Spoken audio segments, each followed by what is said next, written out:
Assalamualaikum warahmatullahi wabarakatuh. Saya Maulidia Islamiyanti, NIM 315, kelas akuntansi 5F. Di sini saya akan menjelaskan tentang bukti audit. Asersi.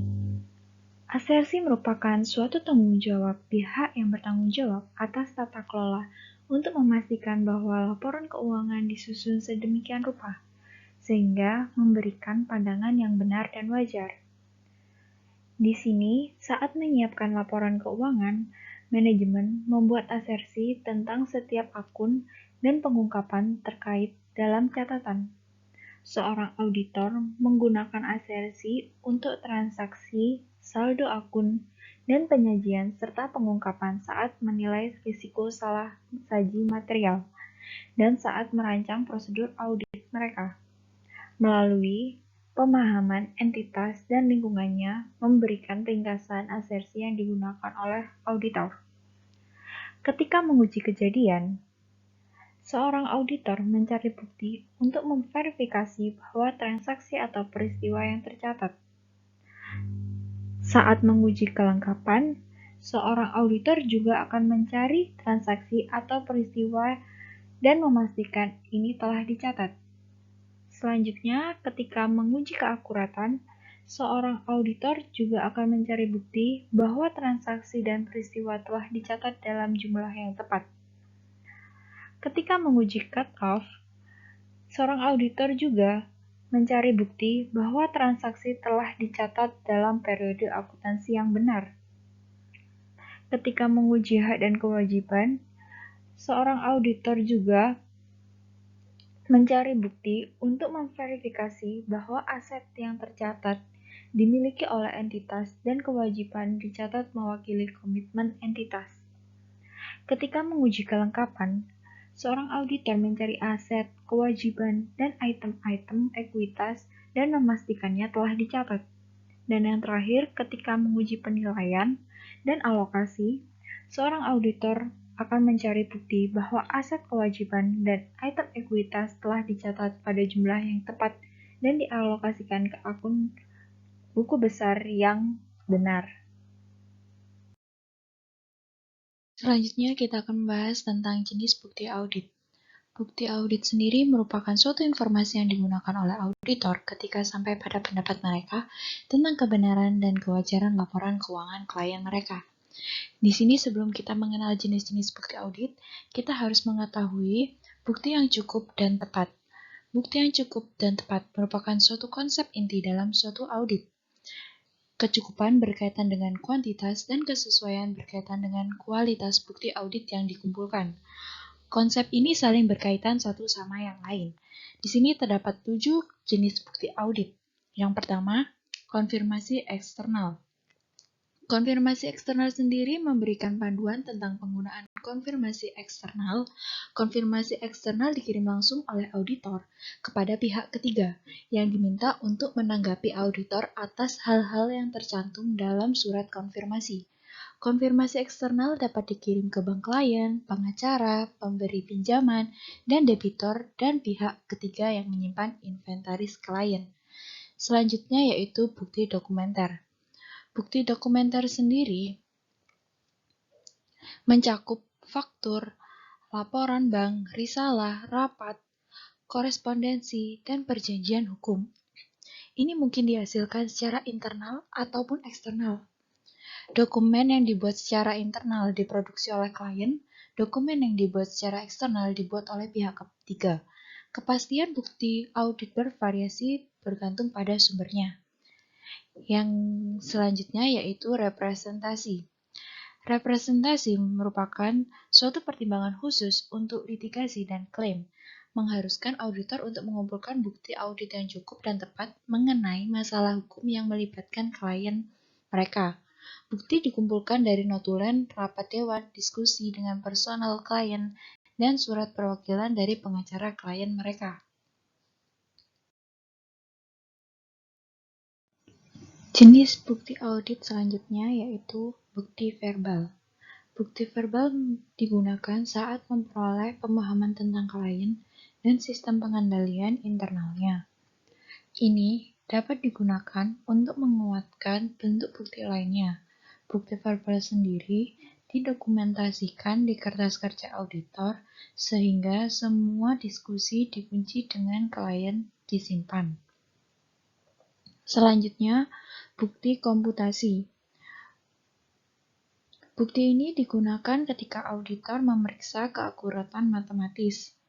Ini melibatkan perhitungan yang lebih kompleks.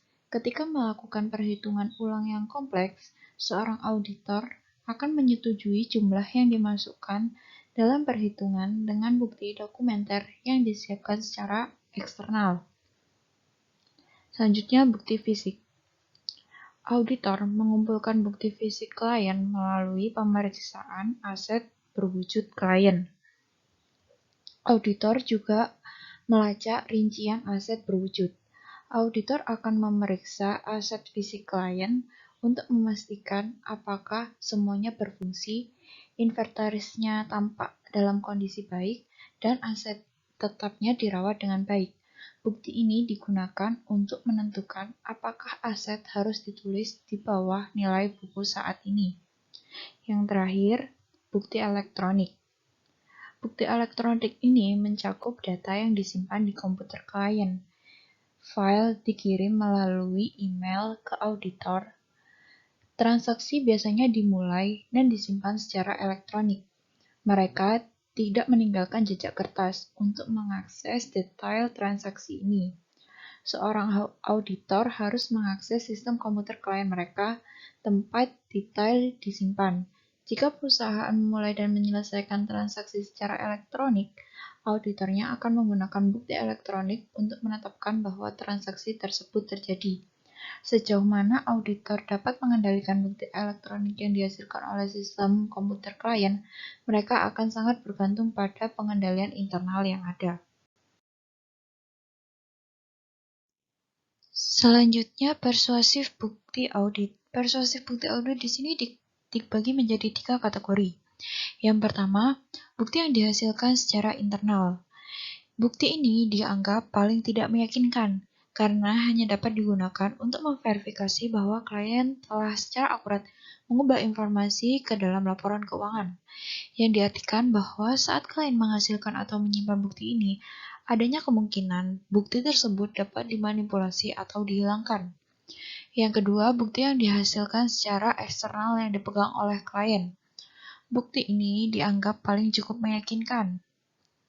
Namun, ada kemungkinan bahwa klien dapat memanipulasi dokumen-dokumen ini yang mengurangi keandalan bagi auditor. Selain itu, jika klien memberi fotokopi informasi dari sumber eksternal ini kepada auditor, bukan yang asli, keandalannya dapat berkurang. Bukti yang terakhir yaitu bukti yang dihasilkan secara eksternal yang dikirim langsung ke auditor. Bukti ini dianggap paling andal dan berkualitas terbaik karena tidak bergantung pada klien, karena bukti ini dihasilkan oleh pihak ketiga dan dikirim langsung kepada auditor. Klien tidak memiliki kesempatan untuk mengubahnya. Selanjutnya, bukti yang dihasilkan secara eksternal dianggap paling persuasif ketika sumber bukti tersebut dianggap andal dan dapat dipercaya.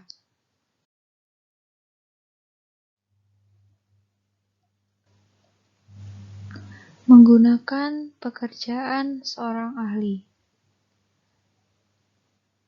Mungkin diperlukannya untuk menggunakan jasa seorang ahli jika seorang auditor tidak memiliki keterampilan dan pengetahuan yang diperlukan untuk menilai suatu validitas akun atau transaksi.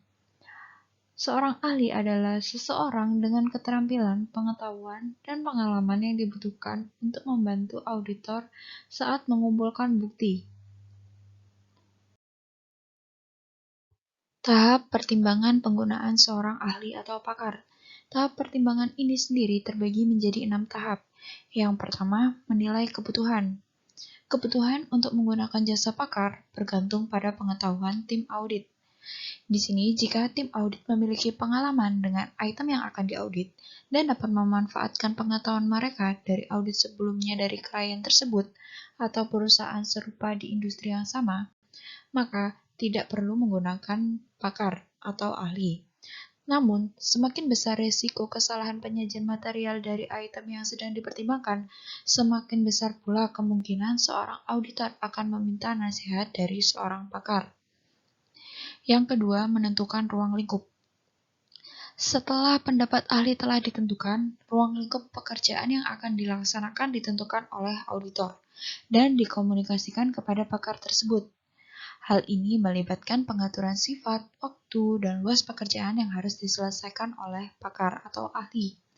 Seorang auditor harus dilibatkan dalam menetapkan ruang lingkup pekerjaan yang diperlukan, karena pertimbangan pakar merupakan bagian dari bukti audit yang digunakan auditor untuk membentuk opini auditnya. Tahap selanjutnya yaitu menilai kapabilitas pakar. Di sini, seorang auditor menilai kapasitas mereka untuk menyelesaikan pekerjaan yang diperlukan. Ini melibatkan evaluasi kualifikasi ahli sebagai anggota dari badan profesional yang relevan atau serupa, reputasi pakar atau ahli dalam bidangnya, dan luas pengalaman mereka dalam memberikan jenis opini atau laporan yang diminta oleh auditor juga dinilai. Selanjutnya, menilai objektivitas ahli. Di sini, mengacu pada kemampuan untuk membentuk opini atau sampai pada kesimpulan tanpa pengaruh preferensi pribadi. Di sini seorang pakar atau ahli diharapkan lebih objektif jika tidak terkait dengan klien. Ketika seorang pakar atau ahli adalah karyawan klien atau dengan cara lain berhubungan dengan klien, auditor menilai objektivitas pakar tersebut mengacu pada status profesional mereka, reputasi mereka, dan pengalaman auditor sebelumnya dengan pakar tersebut. Jika opini pakar di masa lalu terbukti akurat, hal tersebut meningkatkan keandalan yang mungkin ditempatkan auditor atas opini pakar tersebut dalam audit saat ini. Selanjutnya yaitu menilai laporan pakar. Di sini, sangat penting bahwa laporan pakar ditulis sedemikian rupa sehingga auditor yang bukan pakar di bidang tersebut dapat memahami laporan tersebut. Auditor menilai kesesuaian sumber data-data yang digunakan oleh pakar harus menggunakan sumber data yang memiliki reputasi baik dan andal. Auditor juga menilai konsistensi asumsi yang dibuat dengan yang dibuat pada tahun-tahun sebelumnya dan dengan informasi lain yang diketahuinya. Selanjutnya, yang terakhir yaitu tanggung jawab untuk kesimpulan. Tanggung jawab untuk sampai pada kesimpulan tentang kebenaran dan kewajaran laporan keuangan tersebut merupakan tanggung jawab auditor. Ketika seorang auditor memutuskan untuk menggunakan seorang pakar atau ahli, tanggung jawab tersebut tidak berkurang dengan cara apapun. Auditor tetap bertanggung jawab untuk menilai kualitas bukti yang diberikan oleh seorang pakar dan menentukan apakah bukti tersebut andal dan objektif. Menggunakan pekerjaan auditor lain. Di sini, seorang auditor memerlukan pekerjaan auditor lain ketika klien mereka beroperasi di sejumlah lokasi yang memiliki divisi atau anak perusahaan yang tersebar di seluruh negara atau dunia, atau memiliki aset di tempat lain. Di sini, KAP, rekan perikatan grup, harus mengaudit sebagian besar laporan keuangan klien dan memiliki pengetahuan tentang komponen laporan keuangan yang tidak diaudit sendiri. Saat menugaskan pekerjaan kepada auditor komponen, rekan perikatan grup akan mempertimbangkan kapasitas auditor lain untuk melaksanakan pekerjaan tersebut. Di sini, rekan perikatan grup juga akan mempertimbangkan reputasi auditor komponen dan memastikan bahwa mereka merupakan seorang anggota dari badan profesional yang memiliki reputasi yang baik. Tanggung jawab rekan perikatan grup untuk memastikan bahwa pekerjaan yang diselesaikan oleh auditor komponen memenuhi persyaratan dan standar rekan perikatan grup tersebut. Prosedur pengumpulan bukti. Di sini, seorang auditor akan memeriksa catatan, dokumentasi, dan aset berwujud. Mereka juga akan mengamati staf klien saat melakukan berbagai prosedur. Seorang auditor juga akan meminta keterangan dari personel klien dan pihak ketiga. Saat menguji pengendalian, auditor akan memeriksa dokumen untuk bukti. Aset berwujud juga akan diperiksa untuk memberikan bukti bahwa aset tersebut masih ada dan tampak dalam perbaikan yang baik atau rusak atau melewati tanggal penggunaannya. Staf klien di sini juga akan diamati melakukan berbagai prosedur ketika tidak ada cara lain untuk menetapkan bahwa suatu proses sedang digunakan oleh klien mereka. Di sini permintaan keterangan digunakan saat memperoleh pemahaman tentang klien untuk menguatkan bukti lain yang dikumpulkan selama audit. Jika bukti tersebut sangat penting, seorang auditor dapat mendokumentasikan informasi tersebut secara lebih formal. Perhitungan ulang juga digunakan untuk memeriksa keakuratan matematika dari file dan catatan klien. Kinerja ulang berarti mengikuti proses yang digunakan oleh klien saat menguji kontrol. Prosedur klien digunakan kembali untuk memeriksa efektivitas kontrol. Prosedur analitis di sini juga digunakan untuk menilai hubungan antara informasi keuangan dan non-keuangan. Sekian penjelasan yang dapat saya sampaikan. Bila ada salah kata, mohon dimaafkan. Wassalamualaikum warahmatullahi wabarakatuh.